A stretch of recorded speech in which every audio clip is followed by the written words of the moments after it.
Hello welcome my friends and my dear student, मैं संतोष कुमार पटेल और आप देख रहे हैं टेक्नो प्लस स्टडी चैनल। तो आज आपके सामने मैं वीडियो जो लेकर आया हूँ वो आपका इंग्लिश से रिलेटेड है।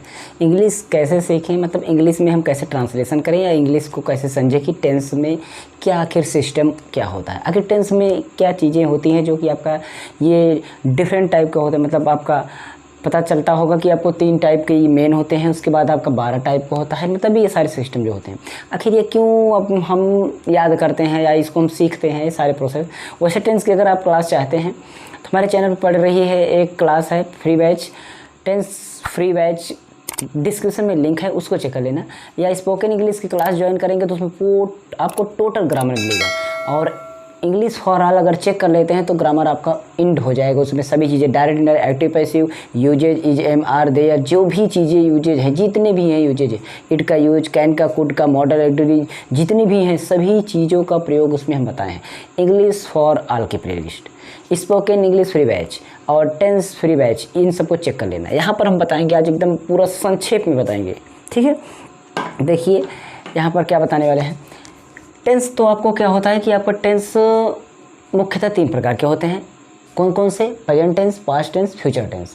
3 प्रकार के आपको टेंस हो गए, मतलब कि वर्तमान काल, भूतकाल, भविष्यकाल। तो प्रेजेंट टेंस, प्रेजेंट मतलब आप सभी बोलते हैं प्रेजेंट, जो कोई बोलता है आपकी कहीं पर आप जाते हैं अटेंडेंस जब लिया जाता है उसमें बच्चों को बोला जाता है कि नाम लिया जाता है तो बोलते हैं प्रेजेंट सर, मतलब कि मैं उपस्थित हूँ। तो प्रेजेंट का मतलब होता है उपस्थित, मौजूद, इस हालत में, अभी। मतलब जब कभी भी आप बात करेंगे वो होता है प्रेजेंट टाइम। जब कभी भी आप किसी भी बात को, किसी भी सेंटेंस को बोलते हैं या जो बात बोलते हैं और वो ऐसा लगे कि अभी मतलब अभी की बात है रही है तो आपका प्रेजेंट टाइम होता है। मतलब जब बोलेंगे तब प्रेजेंट टाइम हो जाएगा, जब भी बोलेंगे तो प्रेजेंट टाइम हो जाएगा। अगर वो टाइम बीत जाता है, ठीक है, तो आपका पास्ट में हो जाता है। किस में हो जाता है? पास्ट में, मतलब भूतकाल हो जाता है। बोलते हैं भूत बन गया है, मतलब मर गया, मतलब वो बीत गया। दिमाग में रखना, पास्ट मतलब भूतकाल और भविष्य काल होता है फ्यूचर। बोलते नहीं फ्यूचर इनका बता देगा, इनका मतलब भविष्य इनका बता देगा। तो फ्यूचर क्या होता है? आने वाला समय। आने वाला समय जो ऐसी कोई घटना बताए, ऐसी कोई बात बताए, ऐसा कोई सेंटेंस बोले जो कि आगे के लिए बोले तो हमारा फ्यूचर टेंस में हो जाता है। और जब हम पीछे की बात बोल दें, बहुत बीती हुई बात बोल दें तो पास्ट टेंस में हो जाता है। और तत्काल जो समय चल रहा है उस समय की बात बोल दे तो हमारा हो जाता है प्रेजेंट टेंस, हो जाता है प्रेजेंट, ठीक है। ये चीज़ तो चर्चा कर लिए, इसको पकड़ भी सकते हैं ना। आप खुद सोचिए कि आप बोल रहे हैं, मैं अभी आप कोई है किसी को आप सेंटेंस बोल रहे हैं मैं खाता हूँ, तो ऐसा इसको बोल कर देखिए क्या लग रहा है, मैं खाता हूँ, मतलब ऐसा लगेगा कि मैं प्रेजेंट, मतलब अभी की बात कर रहा हूँ, मैं इस समय की बात कर रहा हूँ जो कंडीशन चल रही है कि मैं खाता हूँ। अगर यही बोल दे जाता मैं खाता था तो ऐसा लगता कि बहुत पहले की बात बोली जा रही है। और ऐसा बोल जाए मैं खाऊंगा, इसका मतलब आगे बात हुई मैं खाऊंगा। तो ये चीज़ें होती हैं आपका टेंस से रिलेटेड। सभी में 4 प्रकार के होते हैं, तो 4 प्रकार को आप समझ लीजिएगा। हमारी प्लेलिस्ट है, यहाँ पर हम डिस्कशन टोटली करेंगे, बस हम मेन टेंस जो होता है उसको कवर करेंगे, क्योंकि मेन टेंस आपका सबसे बढ़िया यूज करना सीख जाएंगे तो सभी 4 को आप पकड़ ही लेंगे। तो समझ गए बात को? कोई भी बात बोले आप इस तरीके से भी बोल सकते हैं, वह नहीं गा रहा है, वह नहीं गा रहा है, तो ऐसा बोला जा रहा है कि बात अभी की हो रही है, तो मतलब वो प्रेजेंट में है। अगर वो पीछे बात बोलता नहीं तो वह नहीं गा रहा था, मतलब बात हो रही है कि कभी बात हुई होगी, नहीं गा रहा था। लेकिन अगर इसको बोलते हैं वह गाएगा तो इसका मतलब आगे की बात बोलिए वो गाएगा। तो इस तरीके से बातों को हम समझ सकते हैं। जब कभी भी आपका है, हूँ, हो, ये चीज़ें लास्ट में आ जाती हैं, ये वर्ड, ये आपका कैरेक्टर आपका आ जाता है, कहीं पर आ गया है और है 2 तरीके का होता है अगर आ गया तो बहुवचन समझ लेंगे और है आ गया तो एकवचन समझ लेंगे। जैसे देखिए बोलता है लड़का है, तो क्या है? लड़का है मतलब एक वचन की बात हो गई। अभी आप उसमें बोलिए लड़का है तो ये बता ही बनेगा ही नहीं, ये बनेगा लड़के हैं, तो इसमें देखिए बहुवचन टोटली सेटअप हो गया। तो हैं और हैं दो तो होते हैं, एक में बिंदी आपकी लगी होती है, एक में नहीं। और अब आपका आ जाता है हो, हूँ, ये सभी क्या हैं? आपके वो टेंस हैं, मतलब प्रेजेंट के, ठीक है। लाइट चली गई।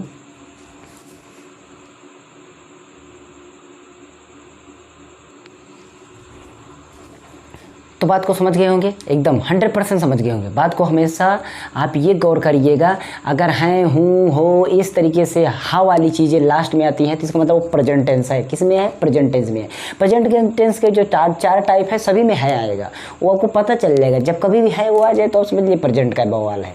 लेकिन कभी ऐसी बात आ जाए जो पीछे की लगी हुई हो, जैसे था, थे, थी, या, गया, जब बोलता उसने गाया, गाया, तो ऐसा लगेगा कि पहली बात हो रही है, तब भी आपका हो जाएगा।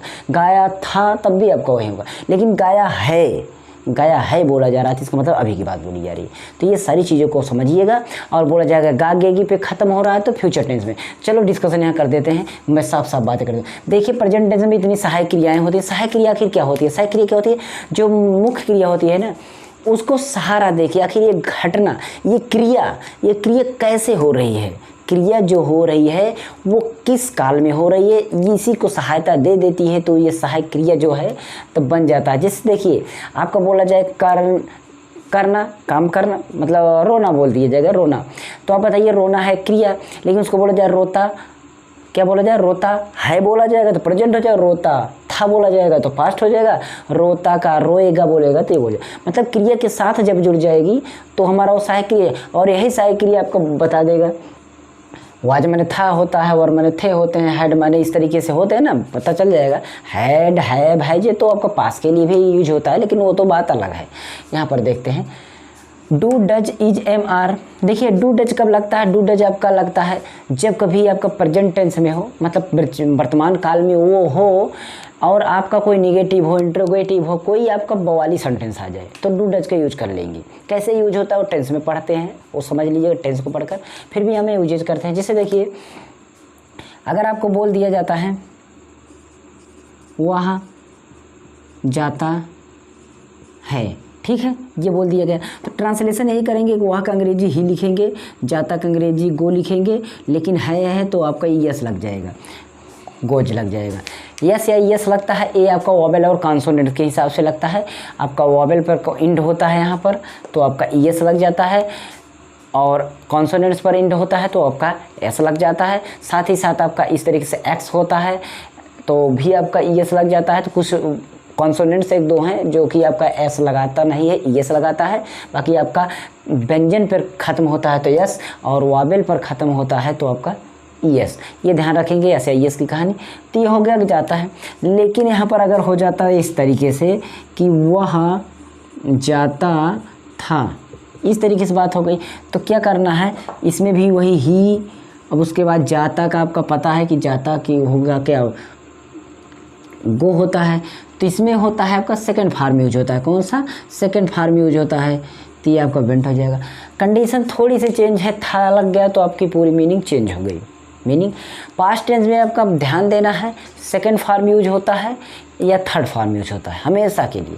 और प्रेजेंट टेंस में आपका सेकंड फॉर्म नहीं यूज होता है, ओनली फर्स्ट फॉर्म और थर्ड फॉर्म यूज होता है जब भी ज़रूरत पड़ती है। और इसमें आपका फर्स्ट फॉर्म यूज होता है और थर्ड फॉर्म यूज होता है। केवल यही कैसी है टेंस जिसमें आपका सेकंड फॉर्म यूज होता है, ध्यान देने वाली बात है। तो यहाँ पर देखते हैं आपका, जैसे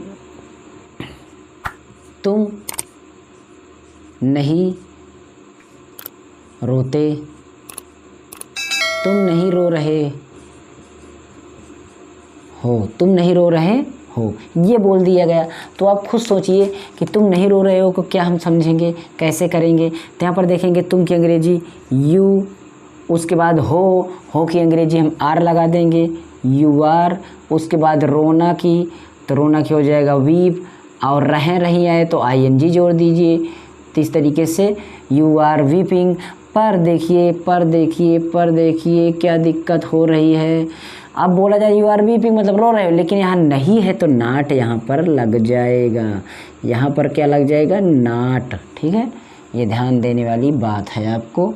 मैं यहाँ पर नहीं लगाया इसलिए कि यहाँ पर आपको समझाने की कोशिश करूँ। पहले आपका अफर्मेटिव में कैसे रहेगा, यहाँ पर नाट यूज हो जाएगा। क्या यूज हो जाएगा? नाट। बाकी तो आपको बाद में यूज करना, इसीलिए हम सोचे कि सिखाएं। देखिए पहले तो होता था कि अगर नहीं लगा होता तो मतलब नहीं अगर ना होता तो अब तुम रो रहे हो, मतलब यू आर वीपिंग करते, लेकिन यहाँ पर नहीं लगा है तो यू आर नॉट वीपिंग कर देंगे। नॉट कहाँ लगेगा ये कंफर्म कर लीजिएगा। नॉट हमेशा चाहे जिस टेंस में हो हमेशा मुख्य क्रिया से पहले लगा लीजिएगा, आपका सटीक बैठ जाएगा, गलती होगा नहीं। वैसे तो सहायक क्रिया के साथ लगता है, किसके साथ? सहायक क्रिया के साथ। यार सहायक क्रिया डू है, डज है, इसके साथ लगाएंगे, लेकिन आप सोचिए कि डू डज कहीं आगे खिसक गया, ईजेएमआर के बाद लगाएंगे तो ईजेएमआर कहीं आगे खिसक गया तो क्या नाट भी लेके जाएंगे? नहीं, आपको मुख्य क्रिया से पहले नाट यूज करना है, ध्यान देने वाली बात है। इसमें थोड़ा सा अंतर होता, तुम तो बोल दिया जाए वह नहीं रो रहा था, तो यहाँ पर मैं सो रहा था लिख दे रहा हूँ, ठीक है, थोड़ा सा चेंज कर देंगे। वह नहीं सो रहा था, तो अब बोलिए वह का अंग्रेजी होगी ही, और लड़की हो तो सी। और अब यहाँ पर देखिए इसमें सहायक क्रिया जो यूज होती है वाज और वर यूज होती है, तो हम वाज यूज करेंगे एक वचन के साथ, और वीप का वीपिंग लिखेंगे, सोना है तो स्लीपिंग लिखेंगे, और नहीं है तो नाट लगाएंगे। क्यों नाट लगाएंगे? कि मुख्य क्रिया आ रही है, मुख्य क्रिया आ रही है तो हमें नाट लगा देने की ध्यान देने वाली बात है। इस तरीके से इसको हम ट्रांसलेट करेंगे। लेकिन अगर यही बात इसमें होती है आपका, इसमें आप समझ रहे हैं किस में हम बोल रहे हैं, फ्यूचर टेंस में हम बोल रहे हैं, फिर कि फ्यूचर टेंस में अगर आपका होता तब हम कैसे करते, ये बात आपको बताना है, ठीक है। मान लीजिए आपका फ्यूचर टेंस है और इसमें आपका आ जाए कि वह जाएगा, मान लीजिए बोला जाए वह जाएगा, इस तरीके। अब इसमें आगे की बात आगे की हो रही है, वह जाएगा, तो क्या होगा इसमें ही, उसके बाद शैल या विल लगेगा, ध्यान दीजिएगा, विल, उसके बाद गो, फर्स्ट फॉर्म यूज होगा, ही विल गो, ठीक है, ये बात हो गई। अगर इसी में इस तरीके से बोला जाता कि वे नहीं खाएंगे, वे नहीं खाएंगे, ठीक है, तब देखिए वे की इंग्लिश तो आपको लिखना ही लिखना है, उसके साथ साथ निगेटिव है, नाट लगाएंगे, लेकिन जब लगाएंगे तब पहले तो हमें सहायक क्रिया ध्यान दे देना है। जब हम कर्ता लगा लें तो सहायक क्रिया को लगा देंगे, ध्यान रखने वाली बात है। तो दे विल, उसके बाद नहीं है तो नाट लगा देंगे, क्योंकि अब हमारा क्रिया आ रहा है, मतलब ईट आ रहा है, ठीक है, फूड ईट है, ठीक है, दे विल नॉट ईट, इस तरीके से यूज करेंगे। अब इंट्रोगेटिव या इसको करते हैं, इसको इंट्रोगेटिव करते हैं। देखिए कैसे करते हैं। इंट्रोगेटिव करना हो तो आपको आर को पहले लेके आना है, मतलब आपका इस तरीके से हो जाएगा, are you not weeping, are you not weeping, ठीक है। ट्रांसलेशन देखिए इसका, आर यू नॉट वीपिंग का मतलब हो गया जब भी सहायक क्रियाएँ, ये सहायक क्रियाएँ जो देख रहे हो आप, ये सब अगर पहले चली जाएं, कब चली जाएं? पहले चली जाएं, सबसे पहले, तब समझिए कि ये प्रश्नवाचक है। कौन सा है? प्रश्नवाचक, मतलब कि इंट्रोगेटिव सेंटेंस। कौन सा सेंटेंस? Interrogative sentence. तो इस तरीके से, और नाट लगा रहे तो निगेटिव है, मतलब ये इंट्रोगेटिव निगेटिव दोनों है, क्योंकि यहाँ पर प्रश्नवाचक सिंबल या प्रश्नवाचक चिन्ह बन गया, क्योंकि सहायक क्रिया आगे चली गई, तो इसलिए यह क्या है? इंट्रोगेटिव है, और नाट लग गया तो निगेटिव भी है। तमाम कंडीशन है, इसको ध्यान देने वाली बात है। यहाँ पर देखते हैं, मैं इस तरीके से बनाता हूँ, तो वाज आपका आगे चला जाएगा, और ही आपका यहाँ पर रहेगा, नाट यहाँ पर रहेगा, और स्लीपिंग यहाँ पर रहेगा। ये हो जाएगा आपका कि क्या वह नहीं सो रहा है, ये हो जाएगा कि क्या तुम नहीं रो रहे हो। तो जब सहायक क्रिया आगे जाती है, सबसे पहले अगर सहायक क्रिया गई तो क्या शब्द निकालेगा, मतलब क्या शब्द हिंदी में निकालेगा, क्या निकालेगा, क्या निकालेगा? अगर उससे पहले कोई प्रश्नवाचक शब्द आ जाए, उस सहायक क्रिया से भी पहले, मतलब इस वाज से भी पहले कोई आ जाए, इस आर से भी पहले कोई शब्द आ जाता है, कौन सा शब्द आएगा? फिर सहायक क्रिया आएगी, मतलब इंट्रोगेटिव जो वर्ड होते हैं वो आएंगे, मतलब प्रश्नवाचक क्वेश्चन वाले जो आपके वर्ड होते हैं, क्वेश्चन वर्ड जिसको बोलते हैं, प्रश्नवाचक शब्द जिसको बोलते हैं, अगर इनसे पहले आ जाएं तो उनकी अंग्रेजी आपका बीच में यूज होगा। कहाँ पर यूज होगा? बीच में यूज होगा, ठीक है। जस्ट इसके हम लिए ट्रांसलेशन करते हैं, जैसे देखिए, सीता कब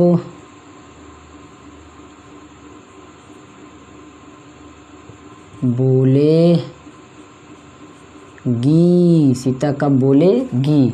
ठीक है, अब देखिए कब आ गया, इसमें बात ये है कब की अंग्रेजी में पहले लिखेंगे व्हेन, ये हो गया।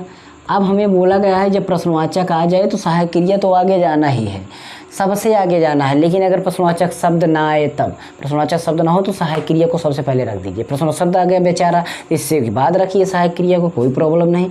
आप इसके बाद विल को रख सकते हैं। अब सारे काम करिए। अब हमें करना है क्या, सीता को लिखना है, उसके बाद आपका फिर बोलना का लिखना है, बोलना का हो जाएगा स्पीक, या जो भी बोलें आप, इस तरीके से ट्रांसलेशन करना है। अब बचती है बात कि ये सर ये जो और सहायक क्रिया लिखे हैं ये कहाँ यूज होंगे, तो ये जैसे मैंने यम आर वाज वेयर को यूज किया उसी तरीके पर हैज हैड का यूज करेंगे। चाहे जहाँ देखिए हैज हैव का यूज आपका परफेक्ट टेंस में होगा और हैड का यूज भी परफेक्ट टेंस में होगा। इस तरीके से यहाँ भी हैव का यूज आपका परफेक्ट टेंस में होगा। ध्यान दीजिएगा, जब भी हैज हैव हैड ये चीज़ें आ जाएँ तो परफेक्ट टेंस ज़रूर होगा, 100% होगा। लेकिन आपका यहाँ पर हैव बिल हैव बीन आ रहा है तब भी तो परफेक्ट कंटिन्यूअस है, तब भी तो आपका ये परफेक्ट हैव बीन आ जाएगा तो आपका कंटिन्यूअस और जुड़ जाएगा, बात ये हो जाएगी। इस तरीके से ट्रांसलेशन को करिएगा। देखिए मैं जो ट्रांसलेशन दे रहा हूँ आप करने की प्रैक्टिस करिएगा और इन सहायक क्रिया को याद कर लीजिए। इस सब में यही सहायक क्रिया इतनी हैं और इनका यूजेज करिएगा। ट्रांसलेशन एटेंस की हमारी बैच जो चल रही है उसको ज़रूर ज्वाइन करिए। और देखिए राम कहाँ सो रहा होगा, ये हो जाएगा पहला सेंटेंस। इसको आप होमवर्क में ले लीजिए बच्चों, होमवर्क में ले लीजिए, ठीक है।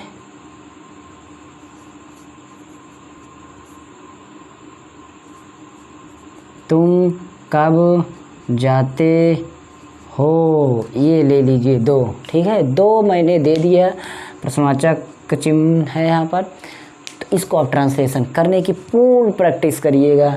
अगर आपको कोई दिक्कत हो, कोई प्रॉब्लम हो तो हमारे टेलीग्राम चैनल को ज्वाइन करके वहाँ पर हमें कमेंट कर देना, या आप हमारे नीचे व्हाट्सएप नंबर आपको शो करेगा तो वहाँ पर हमें डिस्कशन कर देना। कोई प्रॉब्लम हो तो हमसे चैट कर सकते हैं।